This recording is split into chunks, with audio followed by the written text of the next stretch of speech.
भइल बा हमके बताव हो, जन हमरा के दूरे हटाव हो। का भइल बा हमके बताव हो, जन हमरा के दूरे हटाव हो। तोरो तमन्ना बिगड़ल होई, ले ले मजा झोंके से। लाल दुपट्टा उड़ गया रे मेरे हवा के झोंके से। देवर ने चुमा ले लिया ढोड़ी पे धोखे से। लाल दुपट्टा उड़ गया रे मेरे हवा के झोंके से। देवर ने चुमा ले लिया ढोड़ी पे धोखे से।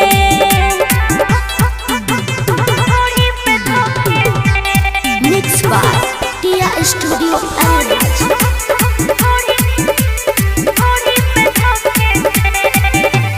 जोश में सुना हम रही, बिगड़ल रहे मन हो। खुश हो गइल देवरो हमार, काके ढोड़ी के दर्शन हो। करे पते तो डट गहिले, करे से जाके सट गहिले।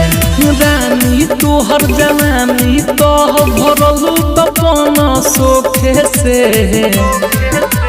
लाल दुपट्टा उड़ गया रे मेरे हवा के झोंके से।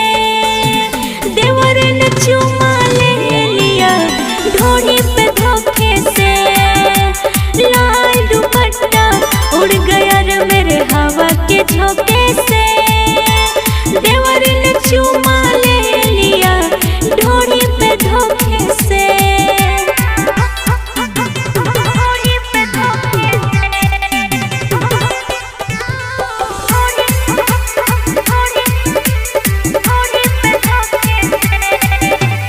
बहुत रहे पुरवैया उड़ल दुपट्टा हवा में।